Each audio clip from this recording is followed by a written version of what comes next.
సమ్మె విచ్ఛిన్న ప్రయత్నాలను ఏజిల్ కాంట్రాక్ట్ సంస్థ మానుకోవాలని ఆదివారం నుండి సమ్మెను మరింత ఉధృతం చేస్తామని ప్రభుత్వ ఆసుపత్రి వర్కర్స్ మరియు ఎంప్లాయీస్ యూనియన్ టీయూసీసీ గౌరవ అధ్యక్షులు బండారి శేఖర్ అన్నారు.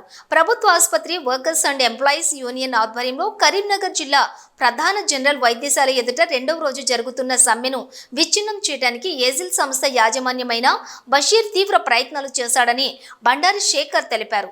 మహిళా కార్మికులు డ్యూటీలు చేయాలంటూ అసభ్య పదజాలంతో దూషించారని తెలిపారు.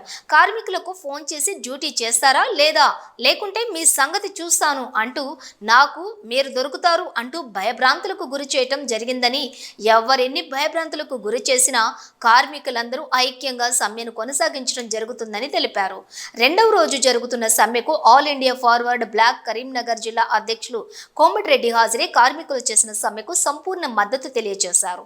మీరు చేస్తున్న పోరాటం న్యాయబద్ధమైనదని, మీ పోరాటంలో మేము కూడా భాగస్వామ్యం అవుతామని తెలిపారు.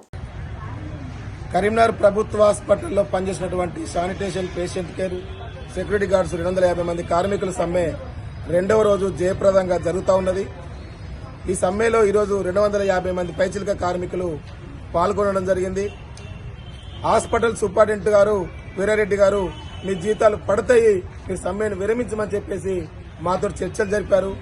జీతాలు పడితే సమ్మె విరమిస్తామని చెప్పేసి కూడా వారికి హామీ ఇవ్వడం జరిగింది. మీకు 10:30-11 గంటకల్లా 2 నెలల జీతాలు పడతాయన్నారు. మేము 3 నెలలు వేయాలని చెప్పినాం.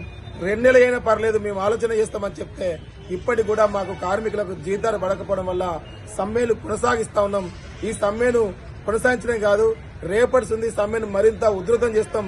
కార్మికులకు పెండింగ్ లో ఉన్నటువంటి జీతాలు, పీఎఫ్ డబ్బులు ఏవైతున్నాయో అవి కార్మికుల ఖాతాలో జమ అయ్యే విధంగా, ఈఎస్ఐ సౌకర్యం కల్పించే విధంగా, ఉద్యోగ భద్రత కల్పించే విధంగా ఇట్లాంటి ఏవైతే డిమాండ్స్ పెట్టుకున్నామో ఈ డిమాండ్స్ పరిష్కారం అయ్యేంత వరకు కూడా మా పోరాటం ఆగదు. ఈరోజు రాష్ట్ర ప్రభుత్వం మొండిగా వ్యవహరిస్తుంది, నిర్లక్ష్యంగా వ్యవహరిస్తుంది. కాబట్టి కాంట్రాక్టర్లు కూడా మొద్దు నిద్రపోతున్నారు.